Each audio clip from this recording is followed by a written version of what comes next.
Assalamualaikum warahmatullahi wabarakatuh. Waalaikumsalam warahmatullahi wabarakatuh.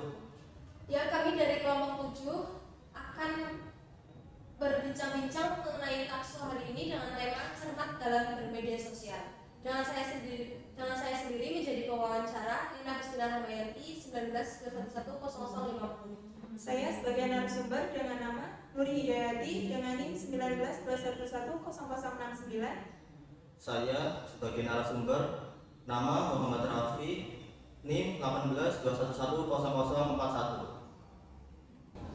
Ya, di sini kita akan berbincang-bincang mengenai cermat dalam bermedia sosial.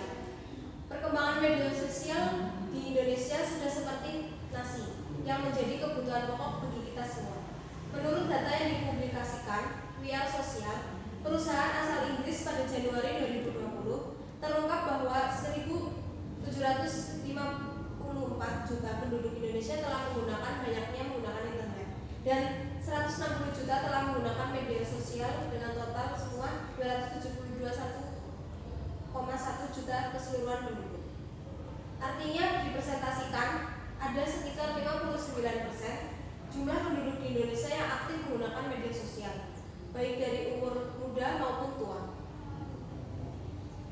Di tengah pandemi COVID-19 ini, konsumsi media sosial masyarakat cenderung meningkat. Hal ini lantaran adanya kebijakan physical distancing yang dikeluarkan pemerintah. Alhasil, aktivitas komunikasi masyarakat Indonesia lebih banyak digunakan di media sosial. Bahkan, sebagian masyarakat tidak hanya menggunakan media sosial sebagai media komunikasi, tetapi sumber informasi yang dipercayai. Dengan begitu, kita akan berbincang-bincang dengan narasumber kita. Yang pertama mengenai tema cermat bermedia sosial dari Mbak Nuri. Apa itu sendiri sih mengenai media sosial itu sendiri? Media sosial yaitu suatu media daring yang dimudahkan para pengguna untuk melakukan interaksi sosial secara online. Di sana mereka berkomunikasi, networking, berbagi, dan banyak kegiatan lainnya. Media daring yang sering digunakan saat ini yaitu Instagram, Facebook, Twitter, WhatsApp, dan masih banyak lagi. Baik, menurut Mbak Nuri, pengertian media sosial itu seperti banyaknya digunakan di kalangan masyarakat sekarang ya. Menurut Mas Raffi sendiri, apa itu media sosial dan bagaimana contohnya? Menurut saya media sosial itu adalah sebuah media yang menggunakan jaringan internet untuk bersosialisasi, antar baik antar teman, antar keluarga atau antar kelompok. Lalu selain itu media sosial juga tidak hanya untuk sekedar bincang-bincang atau sosial. Zaman sekarang media sosial khususnya juga digunakan sebagai alat untuk jual beli dan meraih popularitas seperti itu. Media sosial contohnya seperti yang populer sekarang ada Facebook. Zaman dulu, sekarang Facebook sudah dikalahkan oleh Twitter dan Instagram. Lalu ada juga namanya TikTok kan, yang sekarang sedang populer seperti itu. Baik. Menurut sekarang tuh bagaimana sih cara bijak dan cermat dalam bermedia sosial pada kalangan remaja khususnya, dan gimana cara menggunakannya pada saat media sosial khususnya COVID-19? Menurut Mas Raffi? Yang pertama, media sosial bagi remaja. Bijak bermedia sosial bagi remaja artinya menggunakan media sosial itu tidak hanya untuk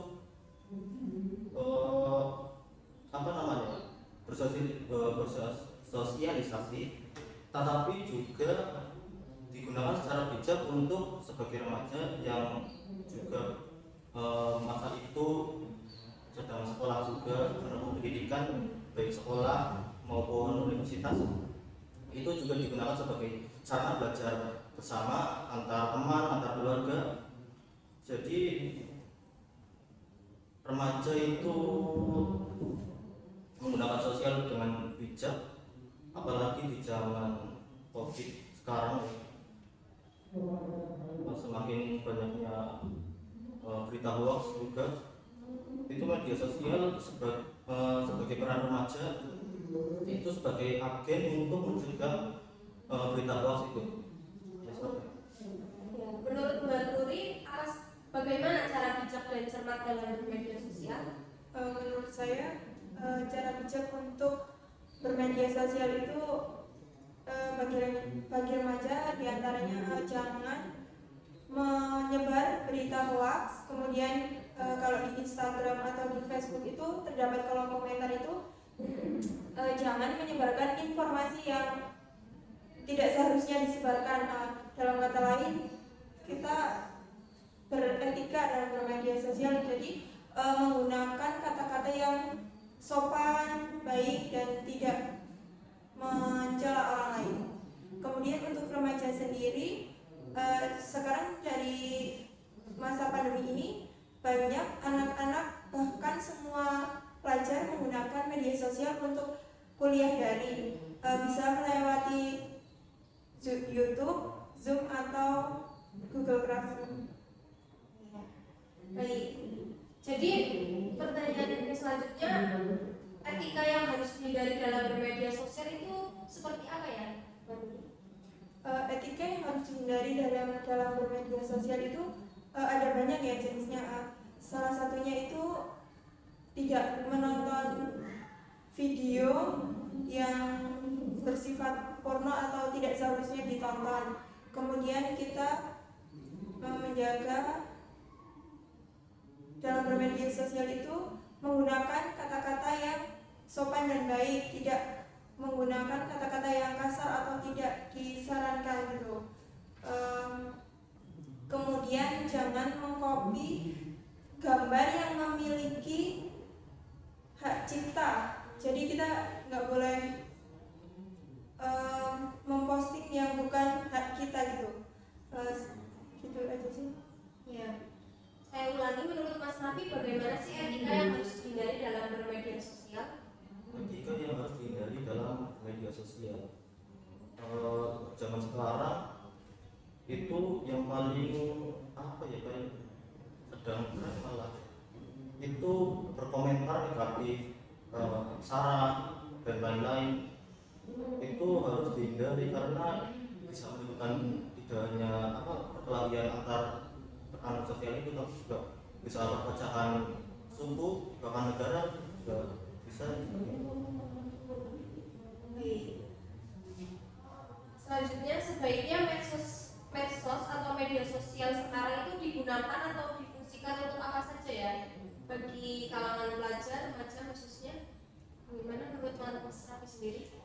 Sebagai remaja harus menggunakan media sosial sebagai untuk menyebarkan informasi yang penting, misalnya informasi tentang sekolah, materi belajar, terus inovasi dari kalangan remaja maupun mahasiswa. Lalu menyebarkan pesan-pesan positif, misalnya motivasi atau motivasi dari rohani seperti itu. Menurut Mbak Nuri sendiri, media sosial kita itu difungsikan untuk apa saja ya? Sebaiknya untuk para kalangan pelajar, remaja?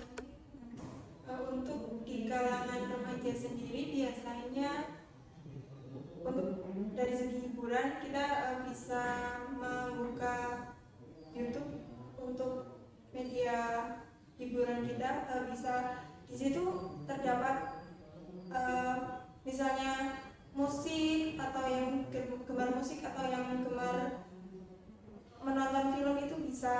Terus kemudian kalau untuk pelajar, media sosial itu biasanya digunakan untuk media pembelajaran secara daring. Karena kan kita masih berada di pandemi gitu kan, jadi pembelajaran itu dilaksanakan secara daring. Selanjutnya, media sosial itu merupakan media sosial yang sangat luar biasa ya. Kebanyakan tuh remaja, pelajar tuh banyak banget yang kecanduan dengan media sosial. Bagaimana sih cara mengatasi kecanduan dalam bermedia sosial itu, menguranginya gimana menurut Mas Raffi? Kecanduan bermedia sosial artinya tidak hanya menggunakan media sosial terus menerus. Misalnya kan sudah bermedia sosial artinya berhubungan antar teman. Selain itu dilanjutkan dengan saling bertemu, misalnya secara fisik, tidak hanya secara virtual, lalu membicarakan yang sudah dibicarakan di media sosial, misalnya ada grup-grup tentang atau komunitas hobi, itu dilanjutkan dengan aktivitas fisik, tidak hanya ada virtual saja, seperti itu. Ya, baik. Menurut sendiri, bagaimana cara mengatasi kecanduan itu sendiri sih, menurut kecanduan media sosial, cara mengatasinya? Menurut saya cara mengatasi untuk kecanduan media sosial itu dengan cara kita membatasi waktu untuk bermain di media sosial. Jadi kita bisa melakukan kegiatan sosialisasi di kehidupan nyata, tidak hanya lewat daring. Kemudian kita memperbanyak sosialisasi dengan lingkungan sekitar, karena kan nggak semua ada di media sosial. Terakhir nih, pesan untuk kalangan remaja, pelajar, baik yang muda maupun yang tua, pesan-pesan dalam cermat bermedia sosial tuh gimana ya menurut Mas Raffi, pesan-pesan untuk mereka? Pesan-pesan untuk para remaja dan semua dalam bermedia sosial, gunakanlah media sosial dengan bijak, jangan berkomentar negatif, lalu jangan menyebarkan berita bohong dan sara, seperti itu. Menurut Mbak Nuri, pesan-pesan untuk yang para remaja, kalangan pelajar itu sendiri dalam bermedia sosial? Menurut saya pesan dan kesan dalam bermedia sosial itu kita harus menggunakan media sosial itu seperlunya saja, tidak boleh terlalu berlebihan, karena kita kan juga hidup di dunia nyata gitu. Kemudian jangan berkomentar negatif atau